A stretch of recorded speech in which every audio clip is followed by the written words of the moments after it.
buhok natin. Ngayon guys, nagising ako. Alam niyo ba? Mga 9:30 gano'n, naka-ready na kami dapat. So beautiful! So beautiful! Oh.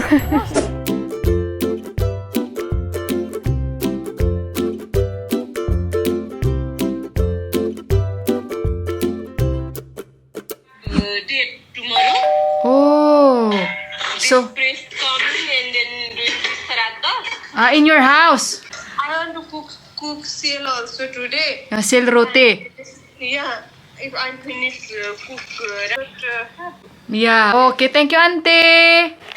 Okay, bye-bye. So, hello guys. Good morning, and welcome again sa ating panibagong vlog. Si auntie, tumatawag pala siya, naka-silent yung mobile ko. Kaligo lang natin, and magluluto pa lang ako guys. Medyo late na, 11:19 na nga kahit siya, nag-start pa lang siya ngayon. Sana gusto ko lang magpagupit ng maiksi, kasi mainit na to sa ang buho ko guys. Sobrang tagal na tayong hindi nagpapagupit. Pero doon na lang ako pupunta sa isang auntie na talagang gumugupit sa akin. Medyo kasi malayo yung lugar niya sa area. But anyway, sinabihan ko na si Deepak dahil mag-unwind tayo bukas guys. So abangan nyo na lang yun. And balikan ko kayo mamaya-maya ha. Magpapanik-panik na naman ako guys dahil 11:19 na. Kami lang naman ni Deepak, pero what I mean to say is, syempre may mga maintenance tayo. So kakain tayo ng maaga para mainom natin yung gamot natin. Lalaba na naman ako kasi paano hindi ka makakapaglaba continuous? Gawa nga ng maulan. Tingnan nyo naman yung ginawa ko sa buhok ko. Hindi nyo talaga ako guys hindi nyo ako maasahan sa mga ganito. Pero gusto ko talaga matuto yung buong buhok. Gusto kong ganyanin, pero hindi talaga ako marunong. Ngayon, diba dapat nagpapagupit ako kay auntie? Ngayon si auntie, busy siya. Kasi nga bukas, isa-celebrate nila yung death anniversary ng great-grandmother nila ni Buwa. Minsan nagsiselebrate pa sila nung grandmother nila, great-grandmother nila. Yung nanay ng great-grandmother nila, tapos yung lola ng great-grandmother ng nanay ng yung mga pinakanunuan pa talaga nila. Nasa kalendaryo nila yun. Grabe hindi ko kasi sila maintindihan Mga kasi yan sila Mga base sa kalendaryo nila, base sa kanilang mga rules, ganito. And mamaya, nandito yung anak ni Santos Bay, kasi busy yung mga friends niya, si Indira at si Mandira. Supposedly sila yung tatanggap sa kanya, pero kasi exam ni Mandira and si Indira may trabaho. Since kaibigan ko rin naman siya, why not tanggapin natin siya. Okay ba yung buhok natin? Wala na guys, kailangan ko mag-practice kasi gusto ko maganito minsan yung buhok ko.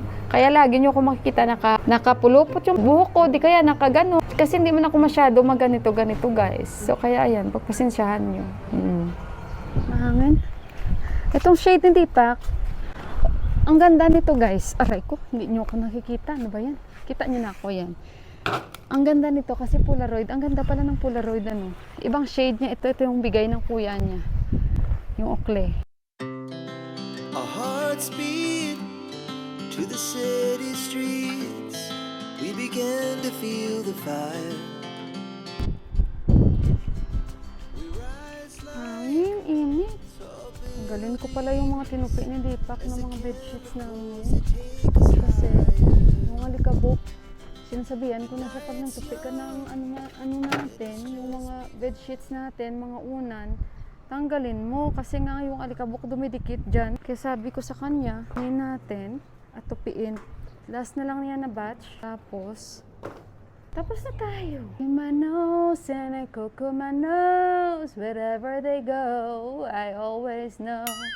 You make me smile just for a while now. Tingnan nyo guys, sa lahat siya lang yung pinakamalaki. Ito lang talaga siya guys, ang laki-laki niya talaga. Kaya sabi ko, bakit kaya ang laki nito? Sobra, parang everyday guys, malaki siya at ang ganda ng kulay niya. Diba magkatabi pa silang dalawa? O yan, umahabol sa kanya. O ayan. Pero ang laki niya talaga guys, pero usog. Naidlip ako. Ngayon nagising na ako guys. Dito ako naidlip Tingnan mo, naidlip ako. Hindi ba naidlip na grabe, ilang oras? O parang feeling ko nakahiga lang ako, pero yung isip ko, ganun minsan, parang gising. Pero talagang nakaidlip ako. Ngayon guys, nagising ako. Alam nyo ba, di pagising ko, napatingin ako dito sa bintana ng kapitbahay namin. Yung bintana nila bukas. Kasi nga mainit, diba? So, nung pagtingin ko dito sa bintana, parang nakita ko yung anak niya guys. Yung anak niya, na nagpakamatay sa rooftop. Yun pa yung lagi ang mini-message ko pag gusto ko magingi ng dahon ng saging kasi noon sa kanila yan eh. Then minsan pumupunta yan siya dito sa bahay kasi dadalhin niya yung camera nila, papatingin niya kay Deepak. Kasi nga guys, diba, namatay siya kasi nga tumalon dyan siya sa kanilang rooftop. Dahil nga hindi ko alam guys, parang kakakasal niya lang yun biglaan. Basta may vlog din ako niyan guys. So basta yun ang nakita ko na parang wala siyang damit. Nakadungaw siya sa bintana nila. Na kaya naghilamos ako ng mabilisan. So hindi man ako natatakot. No? Pero siguro nung una na nabalitaan namin na yun, nagpakamatay siya. Medyo natakot ako tumingin sa bahay nila, lalo pag gabi. Kasi walang ilaw. Pero nung time na yun na namatay siya, pinapailaw nila yung kanilang rooftop. Pero may mga days na walang ilaw talaga kasi lagi madilim yung bahay nila. So kaya ayun, wala, hindi naman ako natatakot. Parang nasanay na lang din ako. Nagpakamatay siya guys, parang tumalon siya sa kanilang, alam niyo yung tangke. Parang tinali niya doon, yung lubid, tapos yung liig niya. Tapos tumalon siya. Kasi kung makikita nyo, basta hindi ko nalang kukuha na ng video. Kung makikita nyo yung kanilang tangke, pinakatuktok talaga. May another sila na parang floor, na maliit lang. Doon parang yun na yun. Doon siya tumambay siguro, hindi ko lang alam. Kasi that time parang yung istorya nila na ng nanay niya, yung pintuan nila sa rooftop. Hindi alam ng nanay niya na sa rooftop siya.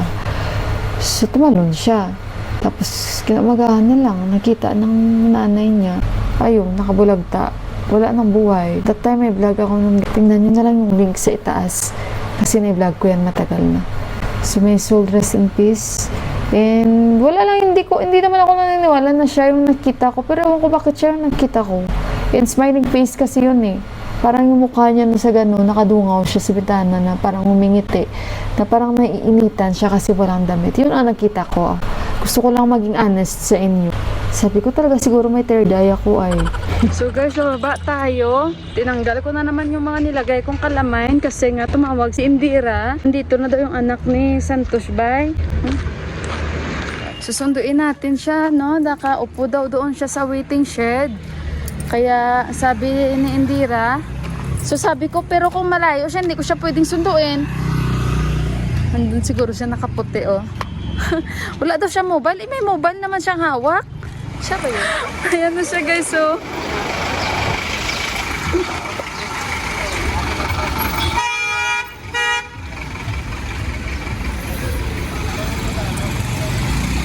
So, dito na guys si Rockmani. Bitbit ka na yung bag niya. Hindi kami nito magkakaintindihan kasi hindi man to nagsasalita ng English. So mag-translator na lang ako dito sa Google Translator. Tingnan nyo guys yung ulap, oh. Item na naman yung ulap namin. First time ni Rockmani. Hello! Hello! Hello, hello, hello.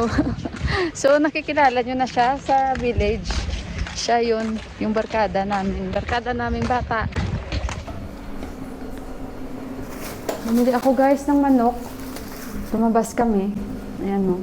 Siya daw gagawa ng tea. Black tea inom kami. Tsaka pakainin ko siya ng suman. Mag-Google Translator lang ako sa kanya. Kasi mamaya mag-fried ako. Mag-fried chicken. No! This one filter. Yung tubig sa filter namin. Sabi niya kasi continuous yung labas. Naglalabas yun ng maruming tubig. Bukas, ano to? Bukas ay alis kami ng umaga. So, kailangan sunduin nila ito. And yoyo.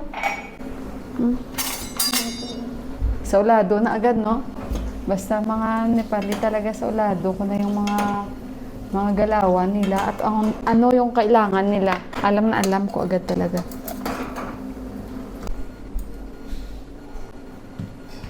Hindi ko alam guys kung magugustuhan niya itong suman. Tingnan na lang natin kung magugustuhan ni Rockmani. Sandali muna guys ha, tapusin muna namin ito. So yun guys, patitikimin ko siya guys ng suman. Rockmani, try. Kasi ano dito siya, Nepali talaga ba? Hindi siya nagsasalita ng English. BFF kasi itong try. Like this, Rockmani. Like this, Rockmani. Alikati chini. Yo.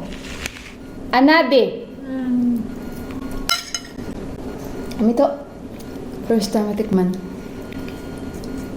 Ang ganda nito ng anak ni Santos Bay.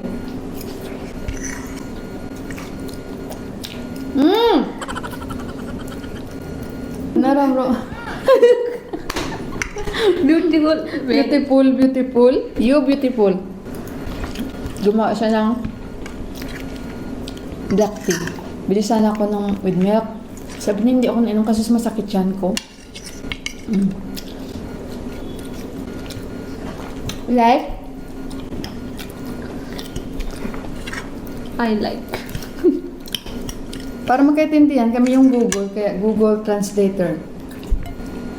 Ano kaya? You want to come with me in the... okay daw. Go. No problem, you will come, we will come back Saturday. Okay. Wait. तुम आओगे हम शनिवार को फिर आएंगे Unsa? Unsa. Okay daw. Meron tayong service, no problem. Ay, natagalog ko. समय सेवा कोई समस्या नहीं La, hindi. Hindi. Hindi ay? Dial गर्नुभएको नम्बरमा अहिले सम्पर्क गर्न सकेन केही क्षण यहाँ माथि छ आउँछ होला Check.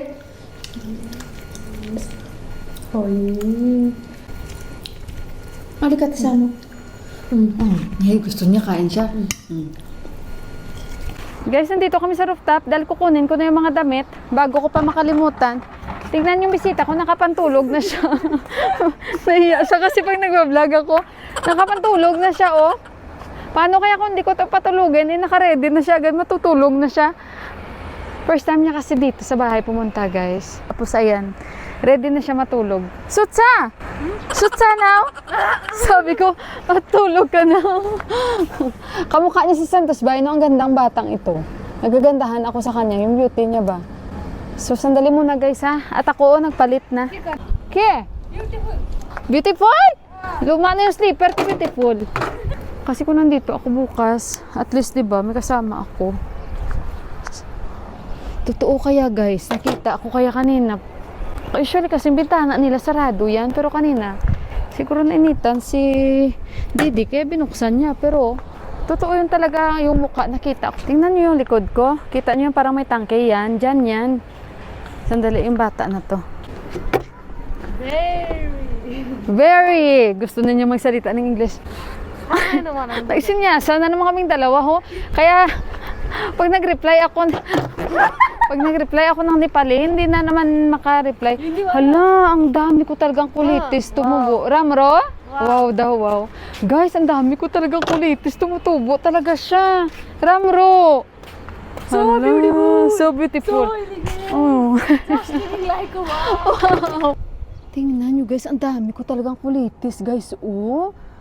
Guys, kung alam ko lang guys na in-spread ko ito sa baba, hindi ko naman alam na, kasi ang akala ko guys, isang seeds, isa lang talaga ang tutubo. Hindi man ako na-expert guys sa pagtatanim. Pero guys, ang dami talaga guys, oh. Sa totoo lang guys, kung alam nyo lang. Dami, oh. Tapos ito yung kalabasa ko, ayan, masayang-masaya ako. Guys, hindi ko talaga alam kung ano ang tanglad dito at ano ang damo dito. Kasi tanglad man ang itinanim ko, damo ata guys ang tumubo. Pero ito, tanglad siguro ito guys. Wow daw. So beautiful. Ang word niya lang lagi, wow and so beautiful daw. Ito, nag-away na sila. Farsi and you, kalabasa ito at pinagsabay ko sila.